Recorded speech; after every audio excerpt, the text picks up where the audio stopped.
From the clash of ancient shields to the roar of modern artillery, humanity's story is etched in conflict. Every battle, every skirmish, every strategic masterstroke has carved its mark upon the world we know today. We will journey across continents and centuries, from the deserts of Kadesh, where chariots once thundered, to the muddy fields of Europe, where empires were won and lost. We'll explore the pivotal moments that shaped nations, the brilliant tactics that turned the tide, and the incredible sacrifices made on the front lines. This isn't just about dates and names, it's about the pulse of combat, the weight of command, and the human stories behind the greatest struggles in history. Welcome to Battles Through History. Subscribe now and prepare to witness the past come alive like never before. They called it the City of David, an eternal fortress built on a holy promise, home to the irreplaceable Temple of Solomon. For centuries, it stood as the defiant heart of the Kingdom of Judah. Yet, in the year 586 BCE, Jerusalem faced the ultimate reckoning.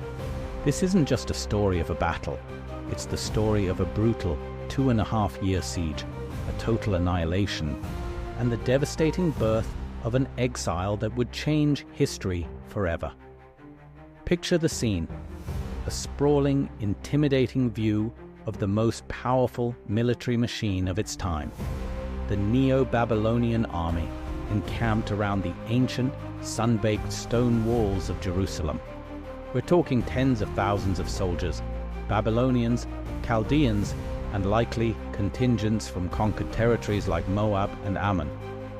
They're clad in bronze helmets and scale armor, a sea of hardened warriors operating massive siege towers and battering rams that relentlessly pound against the city's defenses. In the foreground, dusty, heavily armed troops tighten the chokehold, ensuring nothing gets in and no one gets out. On one side of these walls stood the desperate Kingdom of Judah, led by its last king, the rebellious Zedekiah.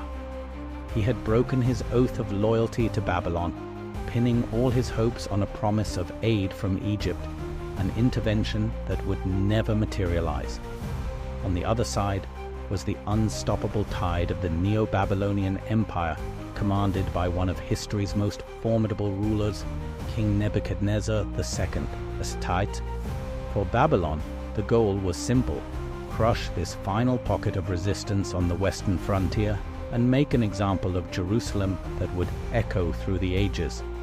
This wasn't a swift, decisive assault. The siege lasted nearly 30 months.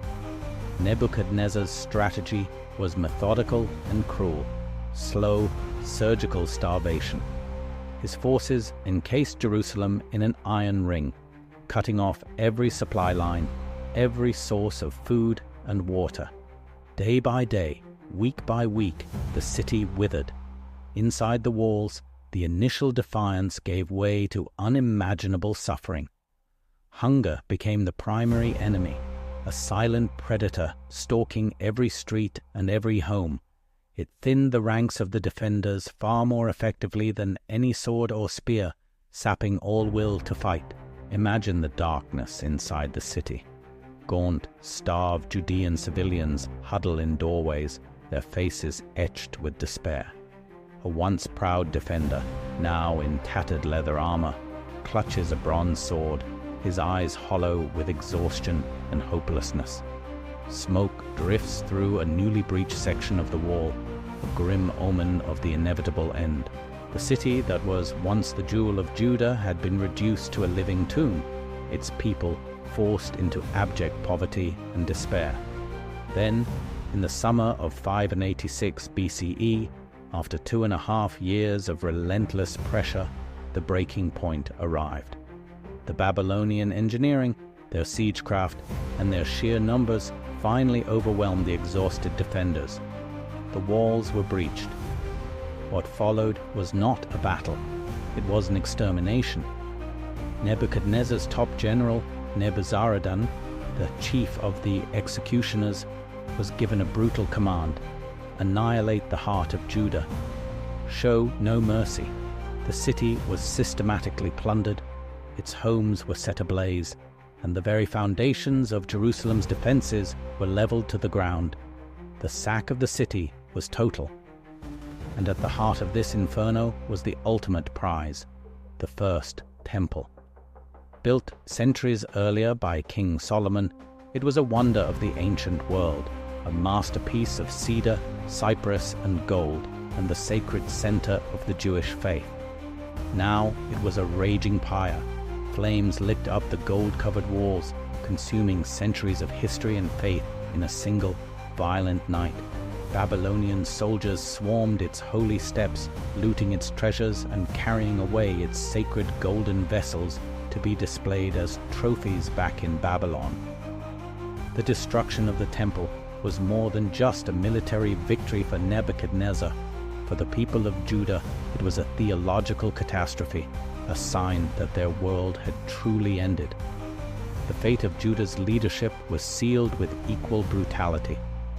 King Zedekiah, the last king of Judah, was captured while trying to flee with his family near Jericho. He was dragged before Nebuchadnezzar, and the sentence was final and unbelievably cruel. In a display of ultimate power, Nebuchadnezzar forced Zedekiah to watch as his own sons were executed before his eyes. Immediately after this horrific sight, Zedekiah himself was blinded, ensuring that the last thing he ever saw was the death of his lineage.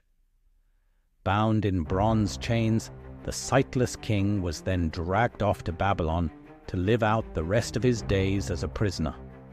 This act marked the beginning of one of the most significant events in Jewish history, the Babylonian exile. Nebuchadnezzar didn't just destroy the city, he surgically removed its soul. The elite of Judean society, the priests, the scribes, the artisans, the skilled craftsmen, the entire ruling class were rounded up and deported. This mass deportation effectively ended the independent kingdom of Judah. Picture this final, tragic scene: a vast, endless line of Judean captives, men, women, and children, being marched eastward by armed Babylonian guards. They trudge across a desolate, sun-scorched landscape, walking away from their homeland forever. On the distant horizon, a faint column of smoke still rises, the last ghostly trace of their ruined city, Jerusalem. It is a scene of massive displacement, of profound loss, the end of a nation. But history is rarely so simple. While the kingdom was destroyed and the temple lay in ruins, this was not the end of the story.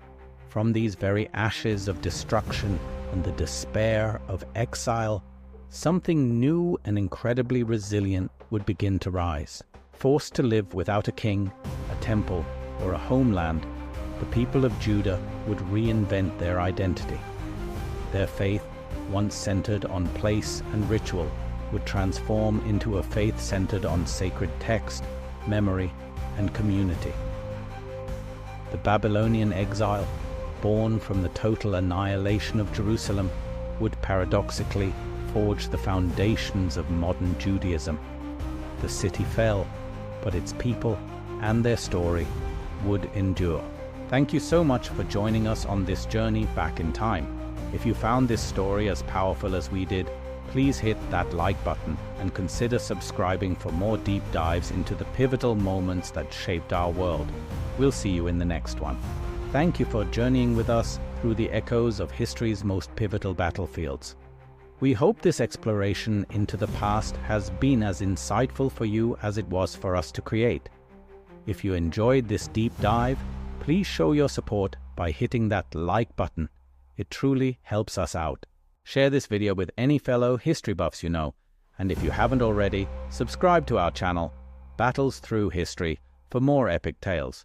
Don't forget to ring the notification bell so you'll be the first to know when we march into our next chapter. We love hearing from you, so drop your thoughts in the comments below. Until next time, keep the spirit of exploration alive.